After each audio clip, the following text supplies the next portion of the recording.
Paz de Cristo, meus amados irmãos, aqui quem vos fala é o teólogo Luciano Júnior e esse é o canal Teologicamente Correto. Meus amados irmãos, estarei fazendo nesta oportunidade uma análise do comunicado que a Igreja de Deus de Amor fez nos últimos dias. Infelizmente, a Igreja Pentecostal Deus de Amor colocou uma expressão completamente desagradável, uma expressão lamentável no comunicado que a diretoria emitiu. E observe, meus amados irmãos, neste comunicado teve defesa da sã doutrina, dos bons costumes, porém estava uma expressão bem infeliz no meio destas duas coisas aí, que não é sã doutrina e não é bons costumes. O que seria essa expressão? A diretoria da Igreja de Deus e Amor colocou ali no comunicado a proibição de penteados afro. Mas a minha pergunta é só a cultura africana que possui penteados mundanos? Obviamente que não. Todas as culturas do mundo possuem penteados mundanos. Observe, por exemplo, o penteado moicano. Moicano é oriundo da cultura americana. Moicano é de cultura americana e é um penteado mundano. Com isso, nós podemos observar que todas as culturas do mundo possuem penteados, cortes de cabelo que são mundanos. Então, a partir do momento que a diretoria toma o posicionamento de colocar a proibição única e exclusivamente de penteados afro, botar só essa cultura, acaba fazendo com que realmente soe muito mal. E soou tão mal que resultou até mesmo num processo contra Deus e Amor. Processo esse de racismo, coisa que a igreja não deve tolerar, tanto o comportamento racista, quanto até mesmo expressões que, por mais que não seja com a intenção, soe desta forma. Portanto, o discurso mais correto seria proibir penteados mundanos e especificar com exemplos o que seria penteados mundanos e botar suas respectivas variações. E observe, meus amados irmãos, a partir do momento que a diretoria da igreja pronuncia essa expressão que soou extremamente mal, essa expressão desagradável e lamentável, acaba surgindo-se duas hipóteses. Lembrando que toda hipótese é a priori. Então, de duas, uma. Ou eles fizeram isso com uma má intenção, e se fizeram, são evidentemente maldosos. Porém, se fizeram com uma boa intenção, porém não prestaram atenção no que a expressão, a frase iria soar mal, então eles não têm o conhecimento, a sabedoria condizente com o cargo que possui. Uma das coisas que eu aprendi com o meu avô, o pastor Délcio, é duas perguntas extremamente importantes. Você sabe mais do que pode ou pode mais do que sabe? Porque observe, meus amados irmãos, existem pessoas que sabem mais do que podem e outras que podem mais do que sabem. E se a diretoria não fez por maldade, mas fez uma boa intenção, mas acabou soando mal, isso mostra evidentemente que são pessoas que não têm o conhecimento condizente com o cargo que possuem. São pessoas que podem mais do que efetivamente sabem. E isso é prejudicial tanto para a vida deles, o ministério deles, como também a igreja como um todo. Toda a igreja, Deus e Amor, acaba ficando prejudicada por uma conduta dessa, por pessoas que não estão com conhecimento adequado a exercer a função que está exercendo. E isto é algo extremamente complicado, porque essa imprecisão terminológica acabou afetando a igreja como um todo. Afetou de que forma? Pelo menos dois âmbitos. Primeiro, acabou dando um mau testemunho. A igreja ficou com uma má fama por causa dessa questão. Segundo fator, o fator financeiro, porque agora a igreja vai ter que pagar advogado, vai ter custo processual, e tudo isso é gasto para a casa do Senhor. Então, a Igreja de Deus e Amor foi afetada tanto sua imagem como sua estrutura. Então é algo que, quando acaba afetando as pessoas que não estão com preparo ali, acaba afetando também quem está em torno. E observe, meus amados irmãos, que esse discurso psitacístico acaba fazendo com que a igreja fique extremamente à mercê de processos posteriores e outras má-famas devido à falta de vigilância e conhecimento da parte de quem compõe a diretoria. Porque a gente observa pela expressão que eles usam ali, que eles não fazem a mínima ideia da expressão que eles falam.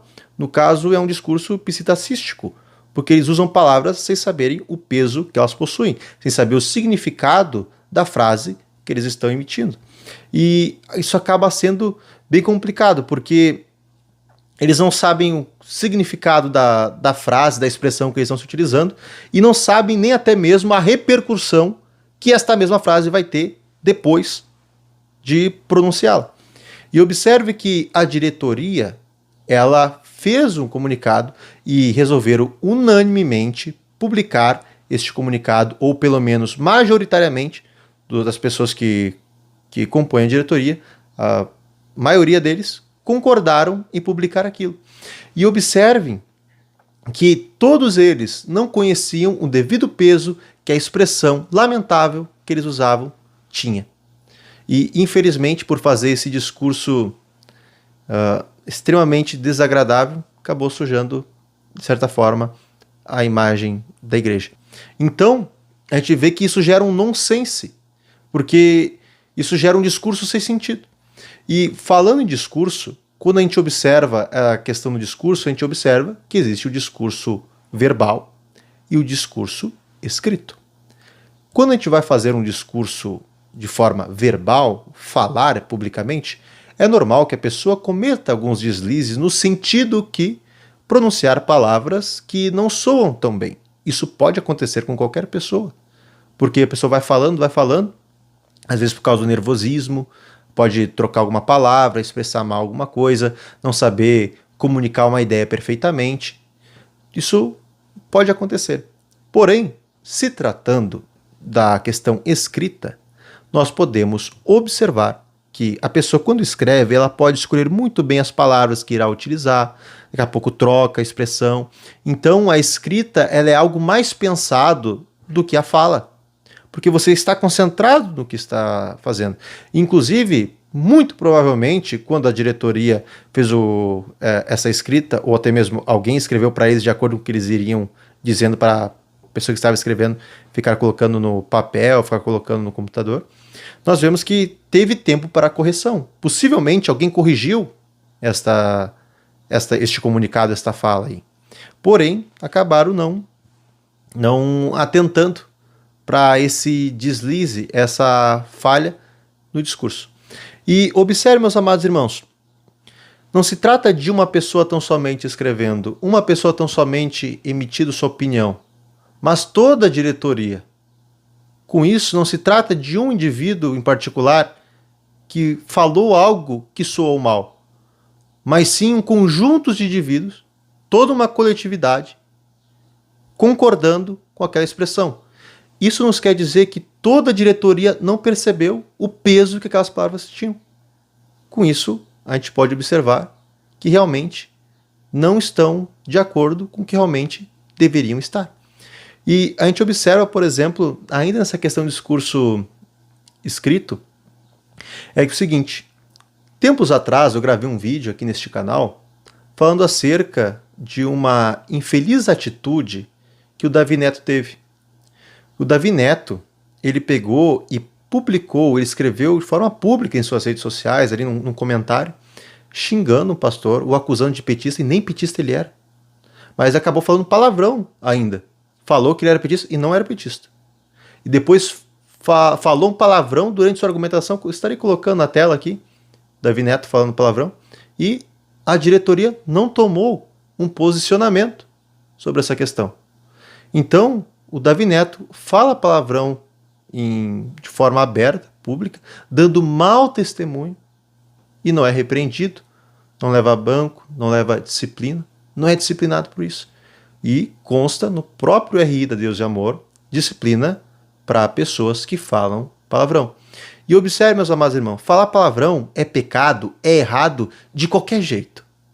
Mas quando a pessoa bota publicamente uma figura pública como ele, isso é pior ainda, porque fica incentivando, dando mau testemunho, mau exemplo para os mais jovens. as pessoas que estão na igreja. Que veja bem, daqui a pouco as pessoas, se ele está fazendo, dá para fazer também. Então, são falhas que está tendo no discurso na igreja que não podem ser admitidas. E Deus não se agrada disso. E Deus quer evitar que isso continue na casa dele. Ele quer evitar que as pessoas sejam prejudicadas. Tanto as pessoas que estão cometendo essas falhas, tanto as pessoas que estão ao redor, que são os membros da igreja. Então, meus amados irmãos, eu estou fazendo essa análise em amor, para que as pessoas venham estar com discernimento mais aguçado, para saber analisar as situações da casa do Senhor, como também suas posturas individuais. E eu gostaria de estar fazendo uma oração nesta oportunidade, para que Deus venha estar abençoando a igreja e abençoando o seu ministério. Amém? Oremos ao Senhor. Querido Deus, Santo e Bendito Pai, te agradecemos por essa oportunidade, te pedimos, concede sabedoria, bom siso, discernimento do Espírito Santo, discernimento do teu Santo Espírito, para que este homem e esta mulher venham estar fazendo tão somente a tua vontade, com a metodologia divina, a tua obra. Eu lhe peço, Deus amado, que o Senhor venha estar abençoando este homem e esta mulher que tem zelado pela sã doutrina e tem lutado por todos os nossos irmãos. Assim eu oro e lhe peço, no nome do teu Filho amado Jesus Cristo. Amém. Que Deus abençoe grandemente sua vida, abençoe grandemente a sua casa. Fiquem com Deus.